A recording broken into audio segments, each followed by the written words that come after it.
Welcome to A Better HR Business, the podcast that looks at how HR consultants and HR tech firms grow their businesses and how they help their employers to get the best out of their people. Remember, for show notes and downloads, go to www.getmorehrclients.com/podcast. That's getmorehrclients.com/podcast. Okay, let's get started. Hello, thanks for joining me again. Good to have you along. I'm really looking forward to today's chat with Evan Sohn. Evan is the Chairman and Chief Executive Officer of Recruiter.com, which is an on-demand recruiting platform that combines AI and video job matching technology with the world's largest network of small and independent recruiters. So it's a fascinating business he's built up, and he's got a fascinating story as well. So Evan, thank you very much for joining me today. Oh, thanks, Ben, for having me on your show. Good to have you. Whereabouts are you based at the moment? Oh, thank you so much. I'm based right outside of New York City in a town called Tenafly, New Jersey. Excellent. Well, Evan, do you want to start things off by giving us a bit of your background? Because you've got an amazing history. So I don't know how you're going to summarize that in just a few minutes, but I know people would love to know about your background and what led you up to your current role at Recruiter.com. Sure. And I'll keep it brief. And again, Ben, thanks so much for having me on your show. Sure. I started my first company in 1989. I was all of 21 years old, coming out of NYU Business School in mobile computing. So anyone who remembers what the 90s looked like in mobile, it has bears no resemblance to what we're doing today in mobile. Very, very early stage mobile computing. Grew that company over a period of a decade in areas like wireless communication, Salesforce automation, financial services, et cetera. We actually got acquired by Dun & Bradstreet in 1998. Shortly thereafter, I got picked up to go to a venture-backed company. Was their chief sales and marketing officer there. Grew that company over a couple of years. Got acquired. I was in the messaging security space. Grew that. We were acquired, which became then acquired by Symantec. Then went to a mobile company, which got acquired by Verifone. Spent a bunch of years learning the payment space. Left Verifone for a company called Point, P-O-Y-N-T, out in Silicon Valley. Grew that company over a couple of years. That company got acquired by GoDaddy, probably about 6, 7, could be 9 months ago. So I've really had this very nice, proud, and honored to be part of some really great organizations, working with great people, helping companies grow, adjust to changing worlds, reinventing industries like smart terminals and different industries. And in parallel, I've been involved in pediatric cancer. So I had a brother who passed away in 1993 from cancer. He was a Wall Street trader.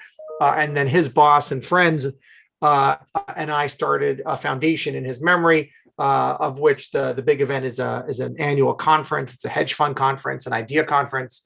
And that really spread. We've been doing that since 1995, really spread around the world. We now do these in 11 different cities, and this is all pre-COVID, but raised about $95 million for pediatric cancer. So I've always had these sort of, thank you. Always had these two. We actually have one in Sydney, Australia also. Oh, great. I was supposed to be there this year, this October, and I think Tasmania is the anniversary. Yeah. So we were going to have the conference in Tasmania. I think they postponed it. At least for a year. And so to make a long story slightly longer, I got involved with Recruiter.com about 2.5 years ago. Really wanted to get involved with a small cap company, and really help them grow. When I came across a company called Recruiter.com, I'm like, gee, you have $1 billion company, just no one knows about it yet. And I love the whole expert network model of capitalizing on a community and really leveraging that community to do lots of interesting things. And I really saw the opportunity to really reinvent the way that talent is acquired. So if you look at the history of talent acquisition, it's followed a very similar path. You either did it yourself by posting up through a job board. It used to be the New York Times or some classified ad, and now it's been replaced by job boards like ZipRecruiter, Indeed, and LinkedIn. Yep. Or you would hire a headhunter to do it yourself. And either way, those were really the two processes. And the process was post the job, collect resumes, screen the resumes, engage the people.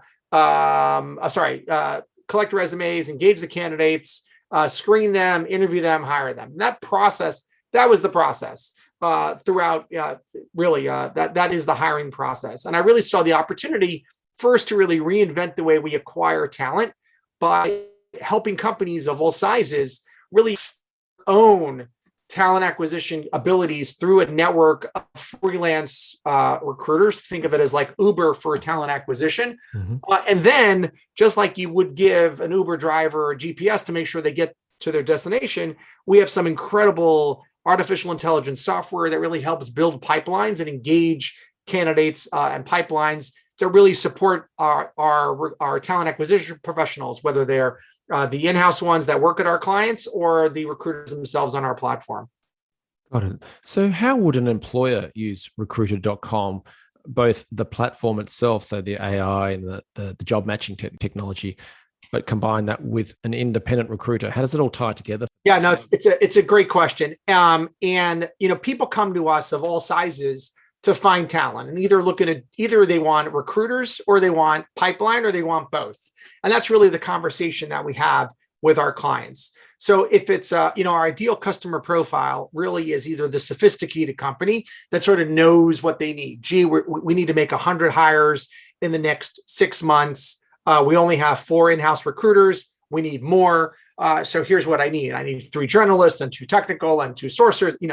I know exactly what I need, and I need a constant flow of pipeline.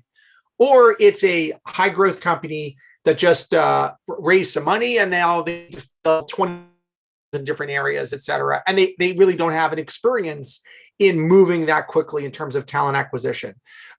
So companies come to us and either they're posting a job for a specific recruiter that they're looking for later on this month. So this is now early September. In September, we'll be launching a full-on job board. So companies can actually find a recruiter or a talent acquisition professional by posting a job on our site and hiring them directly like a regular job board. Or you could engage one of our client delivery specialists in figuring out what you need. Do you need pipeline? Do you need talent acquisition professionals, et cetera? We have now over 350 clients. So we're serving lots and lots of companies, ranging from companies that are just posting a job on what they want on one of our niche job boards to very large enterprises engaging lots and lots and lots of on-demand recruiters and everything in between. Fantastic. And is it subscription-based or project-based? How does it work? So it is a combination, right? So our software is all software subscriptions. Uh-huh. So it's $1,000 a month per job, per location. If you need someone to click the buttons for you, we provide that service also for another $1,000. If you need engagement, it's another $1,000. So it really depends on the actual and how many emails you want. If you only want to send out, that's limited to like 50 emails a day. If you're doing longer or wider area, it can obviously increase significantly from there. And really look at it on a project by project basis. On the recruiting side, think of a recruiter as an accountant or a doctor. You're paying them for their time, and probably more like an accountant. You have an hourly rate. And that rate for that recruiter depends on their skill set, their experience level, location, et cetera. So we have recruiters that are getting on average either between $25 an hour and $120 an hour. And that's obviously done on a either part-time monthly basis or a monthly basis. And we keep around 20 to 25% of that fee, passing the rest over to the recruiter. So just like Uber, you would engage whatever driver you want, in this case, whatever recruiter you want. It probably looks a little bit more like Upwork or Fiverr. Right, I need a freelance recruiter to do different things for me, and I'll be paying that person on an hourly basis through the platform. I was just going to ask, is it fitting into the gig economy? So it sounds like that is the case. Yeah, absolutely. What's really incredible is that the recruiting industry is a $120 billion industry and completely unregulated. Everybody's a recruiter, right? Everybody. There's no licensing. There's no, I'm a hereby certified licensed recruiter. I have to do continuing education. I have to re-up my licensing, et cetera, which is both good and bad because it makes everyone a recruiter. Everyone could be a recruiter, but it really creates a great opportunity to leverage that skill set as part of the gig economy. Right now, the 35% of all adults in the US have some sort of side hustle. That number for millennials is over 50%. Wow. So, people are looking for ways to actually drive more revenue for themselves for a variety of reasons, whether it's because they're economically challenged or, hey, they're trying to just add more money to the overall monthly P&L. And what we're able to do at recruiter.com is provide those assignments for those recruiters, whether it's 10 hours a week, 40 hours a week, at night only, et cetera. We have lots of different opportunities for recruiters, independent recruiters, to actually make money on a project by project or hourly basis. That's brilliant. I love that. Yeah, I think the gig economy and the flexible work arrangements are only going to grow, especially with the global pandemic. You've timed it well. I noticed that you recently acquired the Novo Group. It's a company that provides flexible talent acquisition. So can you tell us a bit about that acquisition and what was the point behind that? Yeah, sure. So a few reasons. It's the fifth acquisition that we've done in slightly over a year. And what I told the board and the company is I was looking for, over the last year, acquisitions that either did one of three things or a combination. Either talent, looking for good management, skilled individuals, smarter than me, able to really conquer different areas of the business. Number two, technology. So instead of build it, make it, et cetera, or buy it. And then the third really was an industry segment and clients that we could really leverage. And Novo really brought us two out of the three. Incredible, talented team, as well as some really exciting clients. Completely distributed. They got about 26 clients in the life sciences, small manufacturing space. Great company, nice margins, really nice group of people. Haven't met anyone there I didn't like, which is always exciting. That's a win. And what it does for us is it really gives for us a really great delivery vehicle. So when you're running a marketplace, there's supply and demand. So our supply is just incredible, right? We are recruiter.com. We have thousands and thousands and thousands of recruiters. We focus a lot on demand. We generate demand through marketing, organically, articles that we're writing, our salespeople, advertising, et cetera. And then what goes in between is really delivering. Is really how do we make sure that the right recruiters are getting assigned to the right projects and are delivering the right results and helping them along the way. My feeling, Ben, is that when a client is spending $5,000 or more a month with you, they want to white glove it, right? No one wants it. Yeah. No one wants to do it themselves, spending that much money with you. And so what we want to make sure is that our clients are really getting the results that they're looking for. And at the end of the day here, that means that they're getting the candidate pipelines that they're looking for. And Novo is just incredibly experienced in driving a great process. And we want to really ensure that we can continue to deliver a great, top-notch process to our clients, both large and small, as we scale. We have more clients today than we had 6 months ago. I think we reported now over 350 clients in various different ranges, large, small, medium, and really just ensuring that we can continue to deliver great results for them. And that was really the impetus for the acquisition of Novo. Great margins, and they really followed our model. At the end of the day here, they got about 12 people in their company, and everyone else was really an outsourced recruiter, 1099s, freelance recruiters, et cetera. So they are doing lots and lots of different services across their clients, recruiting on demand, et cetera. And that really is our biggest growth area. And again, I know we're a little bit more about tech, but if you look at our numbers, our recruiting on demand revenue grew from Q1 to Q2, which we just recently reported, 88% growth. Wow. That's a tremendous growth, just tremendous. The overall business grew 38%, quarter over quarter sequential, but our on-demand business, recruiting on demand, grew 88%. So we certainly have growing demand, and we want to make sure we're going to continue to deliver great results. And that was really the impetus for that acquisition. That's fantastic. Wow. And 88%, that's very impressive indeed. Can I take you back to when you first turned up at recruiter.com and you said it was a $1 billion company in waiting, really, that people just didn't know about. What did you do at that point? What did you look at? Who did you talk to? And what did you decide to drive the company forward to really expand and accelerate its growth? So recruiter.com historically really had two sides of the business. It was like a destination for recruiters. It's got a monthly magazine.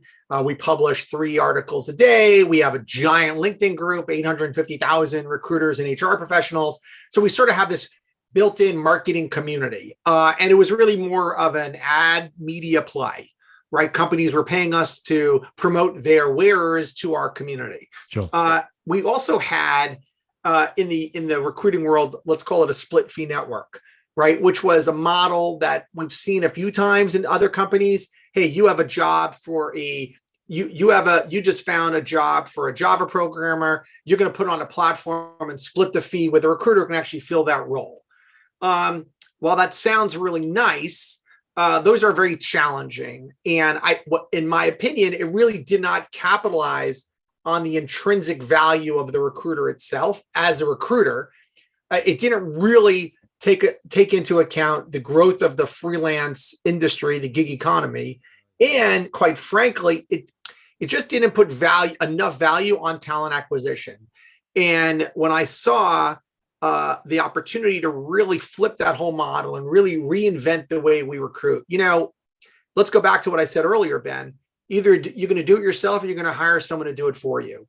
So forget the do it yourself for a moment. Hiring someone meant I'm going to go get a headhunter and pay them 20% of the fee, right?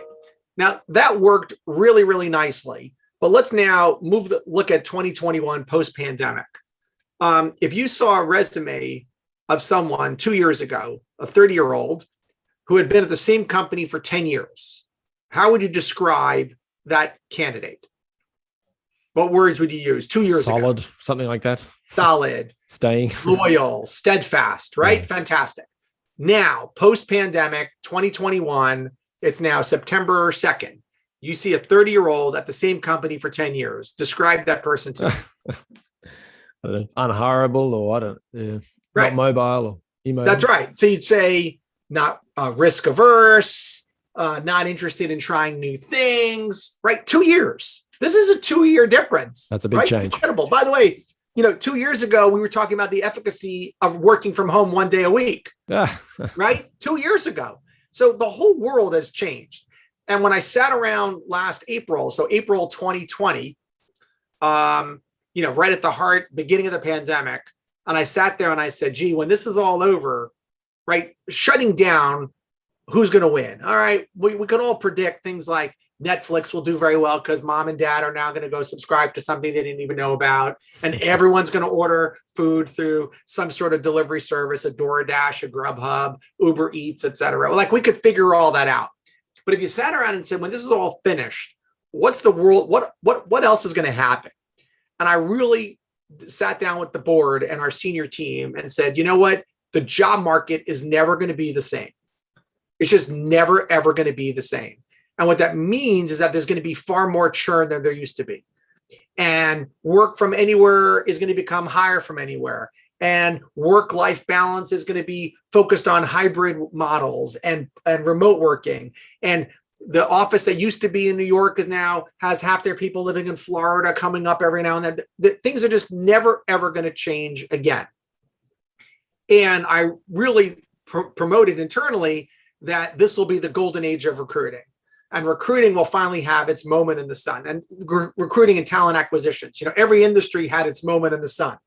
Hedge funds, real estate, e-com, mobile, telecom, hardware, software, CRM, every industry had their moment in the sun, except for talent acquisition. And this will now be the talent acquisition's moment in the sun.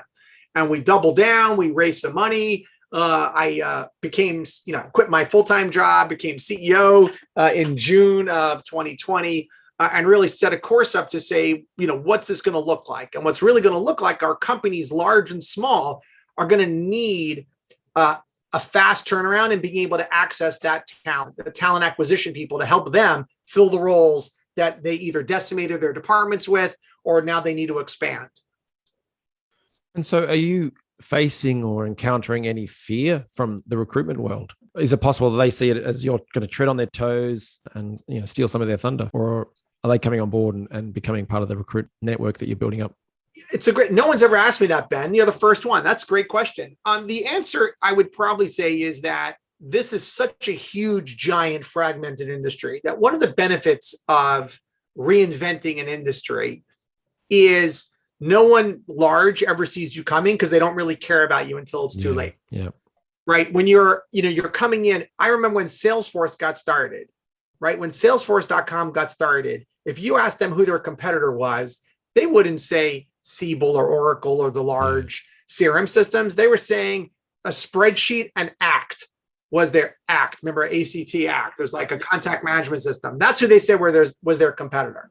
That the CRM market was a completely fragmented market, 800 plus people, companies, all these other things. And they came in there and just did better than everybody else. Yeah. And I think that when you're reinventing a space, it really gives you the opportunity. We have some very, very large clients. One of our clients is probably pumping through your blood right now in terms of a vaccine. That's one of our clients. And, the answer is they spend money across town. And all we really are doing is getting them to spend it with us.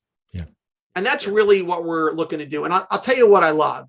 I did a client tour a couple of weeks ago, and I reported back that our clients love us, and not all of them, obviously, but we have such a great, my philosophy is that I want to be a client's first phone call, right? If I have a client, I want them to call me first, second, or third. When they have a problem, I want them to call me. I want to be a trusted advisor to our clients. Otherwise, you're just a commodity. And when you look at that split fee network model, you're never a client's first phone call because you're so far away. They're working with thousands or hundreds of people. So I just don't want to be there. And what we're able to do through our model is really deliver great recruiters, fantastic recruiters. And they're fantastic not because they're great recruiters, because they meet the requirements of our client. If our client's looking for an entry-level recruiter just to do screening and scheduling, we have that. If you want an experienced oncology recruiter, we have that. We have everything that you could possibly imagine. We had a client overseas needed to staff up an R&D center in Singapore. That was done inside of 2 weeks. It's just incredible because we have this breadth of us, a breadth to the platform. Yep. And I think it's very interesting. There's a new wave of recruiting coming, and to only pay a recruiter when they actually do all the work. Let me get this right. Do all the work, help me fill the seat. And if I like the person you sent me, I'll pay you money. Huh? So, hey, doctor, I'm sick. And if you cure me, then I'll pay you. Hey, accountant, I want you to do all my taxes, all my tax returns. And if I get a refund back from the government, then I'll pay you. Otherwise, I'm not going to pay you anything. And by the way, I've actually gone to 16 different accountants, right? I'm going to go to 16 accountants, and the one that I like, that's the one I'm going to pay. Who would do that? Yeah. Who would do that? And that's not the right way to treat a professional. So if you think about if our tagline is recruit talent faster, what's the slowest way to recruit talent, right? The slowest way would be to find the wrong recruiter who has no industry experience whatsoever, wrong experience level, wrong geographic level, et cetera. Don't give them a tool to find candidates. They have no candidate pipeline, no ability to actually build a candidate pool, and pay them on success only. You might as well not even show up to work. It's not going to happen. So if that's true, the opposite must be true, right? Here is the right recruiter with the right experience, the right geography, with the right industry knowledge that has a candidate pool or has access to the tools to build a quick candidate pool, and you're paying them for their time. There you go. Absolutely. Can I ask, because I'm a bit of a marketing nerd, you've been through all these companies and helped them grow and in many cases get acquired. It's a bit of a pattern. So you must have done something right in terms of sales and marketing. And you described some of the different methods and channels that you're using to grow recruiter.com. Can you maybe go into a little more depth and explain some of the things that have worked and that perhaps other companies in other areas of HR might be able to adopt or you would recommend using? Sure. So keep it really, really, really simple. So let's first talk about marketing, then we'll talk about sales. Okay. So in marketing, I believe that the goal of marketing, aside from air cover to make sure that people know who you are and awareness of the brand, et cetera, is to really make it easy for the client to buy your product. If you ask me, well, what does it cost? The answer shouldn't be, well, it's complicated. We have a lot. give me the answer, right? Marketing should say, here is what it is. And if it's not simple, right? If it's not simple in nature, go make it simple. Keep it very, very simple. It's a part of the challenge is, engineers typically, and, don't like to leave things on the table, right? You don't like to leave extra function. Oh, we could do that. We can do that. Here's the kitchen sink. It does this. It does this. And I think when you keep it simple, people understand that, and aligning the product to market fit. So for instance, Ben, you're looking for X. Here's why I have X. That's it. And don't get saddled with we can also do Y and Z and all these other things associated with it. Just keep it very, very simple. And part of that great product market fit is that I know exactly what I'm looking for. So the funny part, Ben, is that at recruiter.com, we know exactly what we are, right? Our market is recruiters. We're our recruiter.com. We're not no recruiter.com. We're not do it without a recruiter.com. We are recruiter.com, which means our market is our recruiters and hiring managers, et cetera. And our responsibility is to figure out how to monetize and bring different tools to that over marketplace. But I think for any marketer, and I really come at it from a sales perspective, right? Marketing is about helping make sure that it's easy for the customer to buy your product. The easier it is for the customer to buy your product, the more successful you are. So if you're looking at it from a marketing perspective, I would say look at your lead to opportunity conversion rate, your opportunity to proposal conversion rate, your proposal to deal close rate. So how are you doing that? What leads are you generating in order to move those numbers? I'm looking at it really from a science. And I used to do that back at what's now Symantec, is really sat down with the head of sales and really came up with, the science of lead conversion, the science of marketing. And so what numbers are we driving to really look at it accordingly? I think the other thing you should do at marketing is, a lead is really not just the name of a person. A qualified lead means the right person with budget at the right time. And don't be afraid to actually say, you know what, this is not the right time for that lead. Let's go park that somewhere. You could warm it up some other time. But you want to be focused on you want your sales team focused on the leads that can actually close within whatever metric of time that you're looking for. So I think that's really how I look at marketing. In terms of that, those activities. On the sales side, you caught me at my, I've got rules. Actually, I like Evan's rules. I have philosophies that I've picked up and strategies along the way. But I think that if I would give your audience one, it's only do the things you're being measured against. That's it. And in sales, there's a purity of sales. Your job in sales is to drive a number. I think there could be no better